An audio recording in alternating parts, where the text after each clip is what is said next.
Welcome to Talk Show. I am Mylene Diaz and your host for today's video.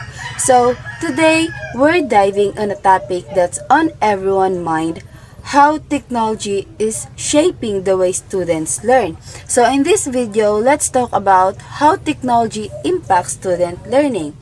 So, before that, let me introduce to you our guest, Mr. John Paul Sigungan, a college student in Hinatuan Southern College. So, hi, John Paul Sigungan. How's your day? It's okay. Oh, that's good. Good to hear. So I have some questions here about how technology impact the learning student.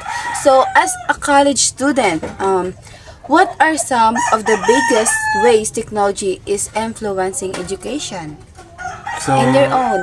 as a student, so malaki po ang naitutulong ng technology, lalong-lalo na po sa akin, no. So, dito nakakakuha tayo ng mga iba't ibang informasyon through technology. So, napadali na natin yung mga gusto nating malaman na mga informasyon na ating aalamin. So, sa pamamagitan po yan ng technology. So, napaka-importante po talaga ng technology, lalong-lalo na ngayon sa ating henerasyon. Good to hear. Thank you, Mr. Sigungan.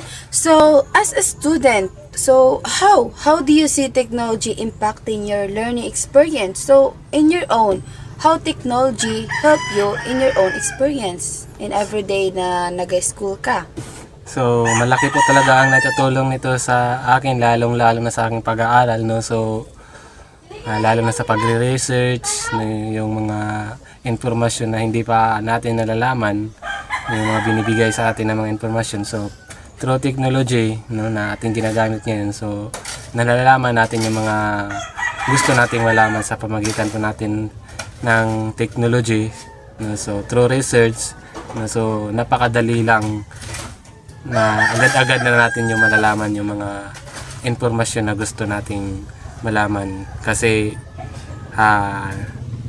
sa technology, no. So, lalong-lalo na sa mga estudyante, no, sa kapwa ko mag-aaral, no. So, malaki po talaga yung natutulong nito sa araw-araw na pag-aaral, no. So, yan lang po. So, how about the bad side, the So, effect of the technology? Ang bad side naman nito sa technology is nadidistract po tayo, no, lalong-lalo na pag hindi natin inalalaman na yung tumitingin tayo ng mga video sa YouTube, sa Facebook, no. So, dito, depende natin kung paano natin gamitin yung technology. Dapat gamitin natin sa maayos na pamamaraan at huwag nating abusuhin ang ating sarili na sa paggamit ng technology kasi nakakasira din ito sa ating buhay. Oh, that's a crucial point. So, like you said, na dapat we must use technology in a good way. So, thank you, Mr. Sigungan, for your time.